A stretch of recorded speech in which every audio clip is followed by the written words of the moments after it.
Mayong Sir. buntag na ba si Maudia Mark? Buntag na sir, mga alas 5 sa buntag sir Dre sa amo ah. Oo, Kumusta? sila siguro. Ni ang gihapon nag-antos gihapon gustong magagwapo liwat nimo. Kaduha ko nimo sir. Ay wala lagi mo lagi. Oh, unsa mi ato? Unsa mi ato? Ah, Unsa mi akong ah, mga alagad? siguro kung paminaw nimo sir, dugay dugay na sig paminaw ba. So, na-mention Mo. purgatory. I think, nindot siya nga hon, discussion ang, purgatory. Mm. Kumusta ko lang, I Sige just mo. wanna share lang ta sa Sige. kuan ba kay Yeah, yeah. halata naman kayo lahi gud tag kuan. Lahi tag Yeah, pagsabot but lahi kita og tawag magsabot. Yeah, yeah. Tinuod lahi ko. tag kanang pagtuo ba. But for the sake of the truth, so discuss ta. Yeah, yeah. So, mga tanaw sir, mga tanaw sir, a- asa or unsay asa naka-base galigid ang beliefs purgatory sa Roman Catholicism, sir? Number one, nakabase sa Biblia o tradisyon. Mhm. Particularly kanang sa kahustisya sa Ginoong Dios. Tungod Mhm. anang hustisya sa Ginoong Dios, naa nang gitawag og purgatorio. Di ba? Psalm Mhm. chapter 7 verse 11, ang Dios usa man ka matarong nga maghukom, Mhm. silutan ug hukman niya kadtong mga tawo nga walay dapig-dapig ug tawag ining walay pihig-pihig. Mhm. Kung baga, so kung ang Ginoo, kung ang Dios hustisya, so buti pasabot silutan ni ang tawo agad sa kadako sa Mhm. sala nga iyang nahimo. Di na pwede mahitabo nga ang murder, ang tawo nga naghimo og murder ipareho niya og sidot didto sa tawo nga nakakawat lang og lubi sa silingan. Okay, sir. Okay. Mm. So, base sa Biblia, nagbase ni sa Macabeo, right? Kuan. Si Macabeo nag-offer og Usab pod na yeah. sa mga bases, Usa. katong Mm. prayer. Yeah. Kaya ang mga Hudiyo manggod ilabi na kadtong mga Pariseo, di Mhm. ba? Ang mga Hudyo naman na sila upat ka main na sects. Na sila tawag ining Essenes, na Mhm. ay gitawag og Pharisees, na ay Sadducees ug Sadducees. katong isa. Mhm. Mhm. Upat upat na siya ka kuan. Then ang mga Sadducees kalaban kinala mga Pharisees. Kay Ah. ang mga Sadducees wala man sila magtugpagkabanhaw. Mhm. Unya ang mga Pariseo nagtuo sila pagkabanhaw. Ug tungod ni ana nagtuo sila nga naa yung separation of the body and soul. Yeah. So naay luna nga gibutangan ang mga kalag after the separation of the body and soul. So tungod ni ana moto sa Dos Macabeo, naa sila Mhm. faith concerning sa prayer for the dead. O gibuhat po ng Kristo. O di ba basahon nimo ang St. John chapter 11 ni Aptos Mhm. Minterio nag-ampo pagkahuman ang kalainan lang kay gibanhaw niya sa Lazaro. Aha. Pero, so ang pangutan ako sir, so ang Roman Catholic ni-adapt sila sa doktrina coming from like Macabeo, which is a Jewish. We don't know kung unsa siya, Paresio ba yung belief or Sadduceo ba si Macabeo. Nakabalo ka na sir or Actually ang simbahang Katolika manggod, ang Christian Church usa siya ka Judeo-Christian religion. mhm, Buti yeah, pasabot na ay mga teachings sa mga Hudyo nga gi-Christianize. i-adapt. Mhm, Gi-adapt nila. Even kanang Biblia, tan-awon ng Biblia, di ba, ang Old Testament. Sa Jewish man na. Sa mao Jew yun. man na siya ang tawag ng origin niya. Pero Mhm, gi-adapt siya, gikuha siya nga naman kay dili makompleto ang tawag ining revelation pag abot sa gitawag og New Testament kung wala tong shadow, di ba? aha, Wala tong yeah, salamin.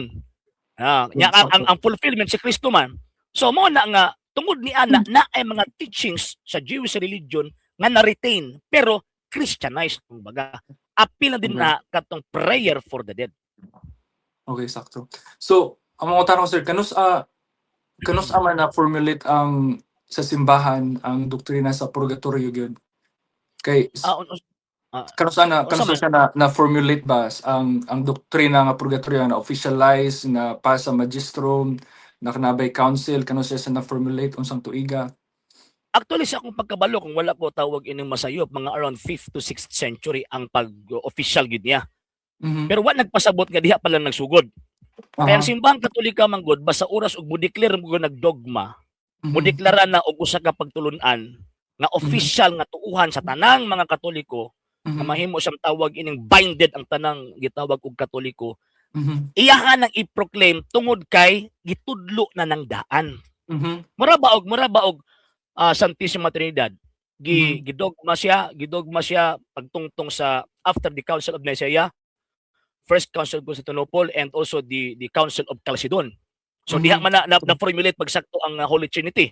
Mhm. Pero wa nagpasabot nga diha pa nag-exist. So ang basis Okay. nila kadtong gitawag og teachings before pa nahitabo ang gitawag og council. Same gihapon sa purgatory.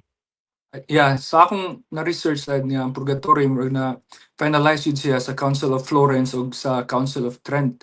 So ang akong pangutana, ang kadtubang mga magtutuon ni Kristo in the Old Testament nga nangamatay o before pa sa doktrina nga purgatory nga na binding siya sa Council of Trent or Council of Florence, dito nag-address ang kana dogma or doktrina.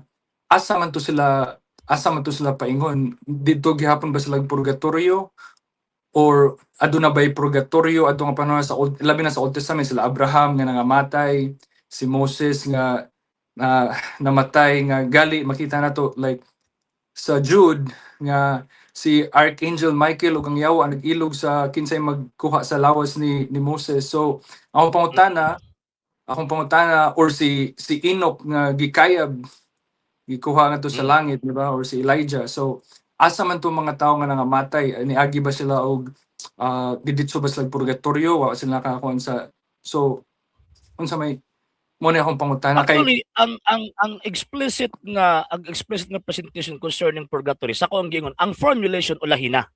Ngano yes. man kay Oh, sabot ka na. mo na kong giingon nga ang trabaho sa Iglesia Katolika Apostolika Romana igo lang siya mo formulate. Dili siya Mhm. pwede mag-invent og teaching, di siya pwede mag-invent og Confirm, yeah, doktrina. confirmation Kung sa unsa to doctrine. iyang i-reaffirm, mao na Okay. ang gamit sa pagdogma, i-reaffirm na reaffirmation. So, Yes. buot pasabot before na siya mohimo og tawag ang reaffirmation, tan-awon sa niya ang teaching kung gitudlo ba ni sa first, second, and third century. So the Okay. fact nga gi-reaffirm sa 6th, 5th, 6th ug katong giingon nimo pag-abot sa Council of Trent. The fact nga Uh, iyang gi-reaffirm buti pasabot gitudlo siya from the first, second, and third century. So karon ang imong question mark kay katong mga propeta kaniadto niagi pa ba sila og tawag ining purgatorio? Actually, ang mga propeta kaniadto nga nangamatay, naman sila mga damage sa ilang mga sala, gibutang sila sa limbus of the fathers. Gitawag okay. na sa Latin og limbus patrum. Nang sa 1 Peter chapter 3 verse 19 kanang giingon ni tawag ini ni San Pedro nga sa pagkamatay ni Ginoong Hesus diya sa tawhanon niyang kahimtang miadto siya Mhm. sa mga kalag sa mga espiritu o niadto sa kinadamo og nagwali sa mga espiritu nga nabilanggo. So Sa kadtong sa mga Jude, sa kalaga, Jude, sa Jude. First Peter, First Peter, First Peter o sa First Jude po Peter yan. 3:19. Oh yeah, oh, Ah, First Peter. ah, First Peter. So kanang maong lugar gitawag na sa simbahang Katolika og limbus of the fathers. Subot pasabot kanang nga panahon dili pa man So abri ang langit. so Sirado pa limbus man of the giwa pa man mo ni Kristo. so Ah, limbus of the fathers lahi na siya sa gitawag og purgatory. yes, lahi na kay ang limbus of the fathers kuan man siya wala man siya suffering. Wala siya Mhm. suffering. Ang limbus of the fathers natural happiness ang naa didto.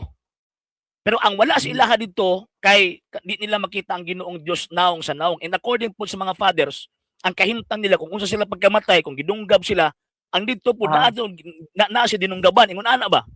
Na kay wa okay. pa man sila kailang Kristo. Di man sila ang passes para makasulod sila sa langit kinahanglan makaila sila sa manluluwas.